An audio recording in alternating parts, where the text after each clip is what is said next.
Nashik road, jail road, canal road मार्गावरील राजीव गांधी नगर आणि इंगळे नगर भागात काही घरांवर झालेल्या दगडफेकीच्या घटनेनंतर पोलिसांच्या वतीनं मंगळवारी 7 रोजी सायंकाळच्या सुमारास कोम्बिंग ऑपरेशन राबवून विनाकारण नागरिकांना त्रास देणाऱ्या काही टवाळखोरांना ताब्यात घेण्यात आले.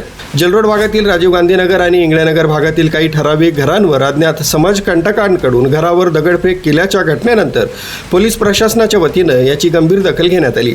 सहाय्यक पोलीस आयुक्त अदिती शिंदे, उपनगर पोलीस ठाण्याचे वरिष्ठ पोलीस निरीक्षक जयंत शिरसाट, नाशिक रोड पोलीस ठाण्याचे वरिष्ठ पोलीस निरीक्षक जितेंद्र सपकाळी यांच्या मार्गदर्शनाखाली पोलीस अधिकारी, गुन्हे शोध पथकाचे कर्मचारी यांच्या वतीने या भागात कोम्बिंग ऑपरेशन राबवण्यात आलं.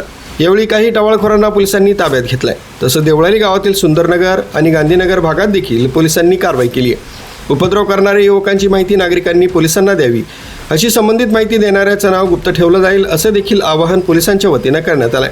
पोलिसांच्या या कारवाईनं उपद्रव माजवणाऱ्यांचे धाबे चांगलेच दणाणलेत. मुख्य संचालक रवींद्र जाधव, लोकराज्य न्यूज, नाशिक रोड.